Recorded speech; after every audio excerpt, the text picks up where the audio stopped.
we'll call this an episode of Learn from Andy's Mistakes. And what I'm about to go through, for sure, could be crippling your gains on the bike, and it has been mine recently.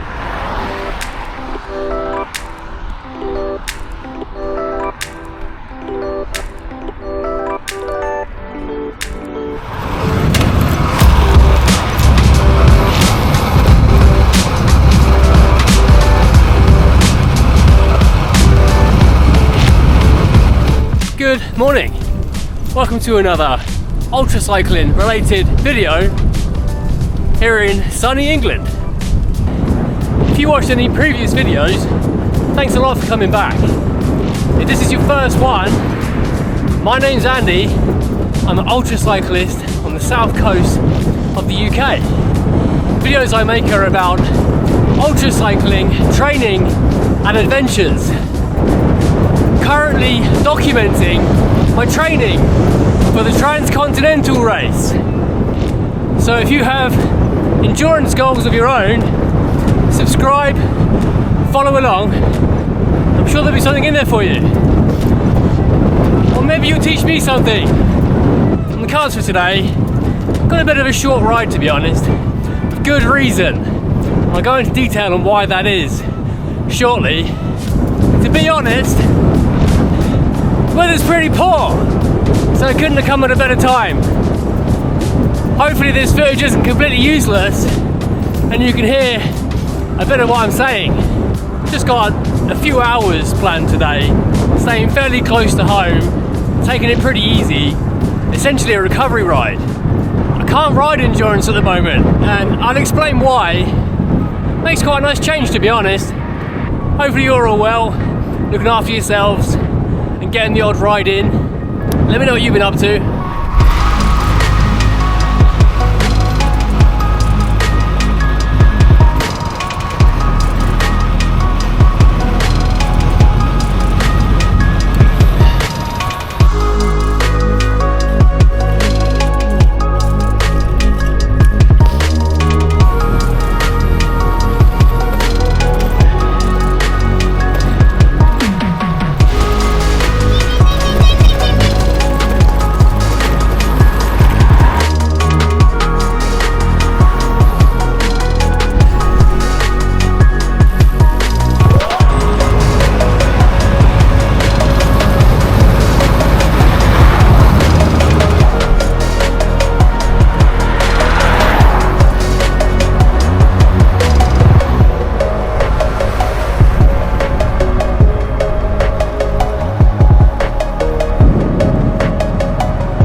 Brutal. I think living by the coast, it's almost never a bad thing. Days like today, you just get absolutely battered. Who needs mountains when you can push against this? That's better. Much more sheltered down this road, and it's a couple of miles long, so lovely. So we'll call this an episode of Learn from Andy's Mistakes. Don't do what he does, but hopefully consider this a PSA. And what I'm about to go through, for sure, could be crippling your gains on the bike, and it has been mine recently. So as you'll see from the thumbnail, the theme of this is self-sabotage, but stealth self-sabotage. And as I alluded to earlier, it's the reason I'm not really riding endurance today, and probably can't for a couple of weekends. This is overtraining. And you might think maybe you overdid it a bit, tired, a bit fatigued. Overtraining goes much deeper than that, has the potential to screw up your training plan quite long term. And it's also really sneaky. If you do slip into full-blown overtraining, the potential is you're not getting the most out of your workouts, at the same time losing fitness. There are actually a good few symptoms to watch out for, and I'll put them on the screen because I can't remember all of them, just the ones that I had. But it really does sneak up on you. For me, I'll explain what happened in my training and how it's messed mine up. Thankfully, it's not the end of the world. Over the last few weeks, I just found it harder and harder to get through my workouts. Struggling towards the end of the sessions, following exactly the same structure, so it should be working. As the weeks went on, towards the end of the sessions, I could make it through less and less. So it really hit on Thursday, just gone. The first thing I thought was, maybe I need to calibrate my trainer. It felt far too difficult. So I stopped the workout, calibrated my trainer, and also I have a power meter on this bike. So I connected my phone to the power meter, compared the two. The power meter showed I was actually pushing much higher than what the trainer said. My first thought was, trainer's knackered. So I started going down that rabbit hole thinking, it's not me, surely it's got to be the equipment. Blame the tools. And the realization came the following day. My legs just screaming with pain. Far too much, really tired. So I started to consider other options. A couple of the symptoms are increased RPE, or relative perceived effort, so your workouts feel much harder than they actually are. Increased muscle soreness and muscle tightness, and started to think actually that's one of the main things I was struggling with. I'd spent some time a couple of days before foam rolling my legs, had a lacrosse ball, trying to work out knots, thinking my legs are just need a work over. Really thought if I spent some time on mobility stuff, I'll feel better the following day, and lo and behold, performed even worse. And it's easy to say, managing fatigue is simple, you get tired, you rest. It's not always as simple as that. But the nature of what we do as endurance riders and athletes, we're always managing fatigue to some extent and always tired. And when you're in a routine of training, hitting the workouts, having your own busy life outside of that too, it's really easy to miss just how tired you're actually getting. And before you know it, you have those symptoms you don't realise. If you let it go too far, all kinds of things can happen to your body. Your body can start to catabolise muscle mass, lose the muscle mass that you built in your legs to get fitter. That's probably a worst case. Also, extreme fatigue. I've had that in the past. A level of fatigue that doesn't go away for weeks and weeks. And it's really not nice. I thought actually having a Whoop would help me with that, and it does. It's really, really good.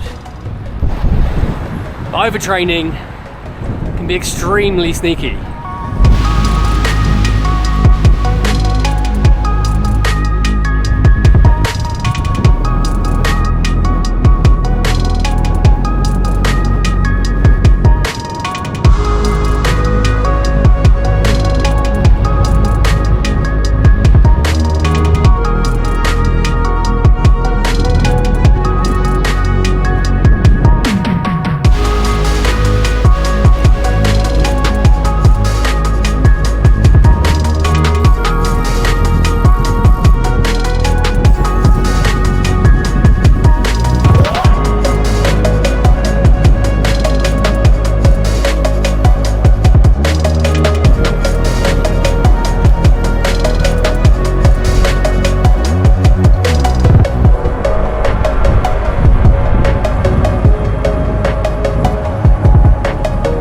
some people watching this will just chalk it up to me being an idiot, not resting enough, and that's okay. And I hope in sharing this, some people watching it, at some point, it might trigger a memory, you realise, and nip it in the bud quicker than I did. That said, I think I got it pretty early, to be honest. So, I'll still do some shorter rides for a couple of weeks. No threshold, just try and rest. The initial feeling when I realised it's not my equipment at fault, it's me. I was a bit annoyed with myself, to be honest. I made a lot of really good progress in the winter, and I could feel it slipping through my fingers. And I sat and watched that happen for several weeks until I put 2 and 2 together and realised you gotta not be too hard on yourself in a situation like that. Try and turn it to a positive. In my case, it kind of felt like once I accepted it's overtraining and I gotta have a couple of weeks of less mileage, it's actually quite nice to take my foot off the gas a little bit. My body kind of felt like when you finally get your 2-week holiday, you don't realise how busy your life is. Suddenly you come over really tired, like your body just accepts it's time for a rest. I had that exact feeling the next day. Might just be where I'm really bloody tired, but I think definitely overdue a rest. So I'm planning my comeback. Gonna take about 8-9 more days easy. My club, Portsmouth North End Cycling Club, organise a session on an outdoor velodrome every Monday. So not this Monday coming, but the following Monday. Gonna take this bike with the power meter on it, do an outdoor 20-minute FTP test.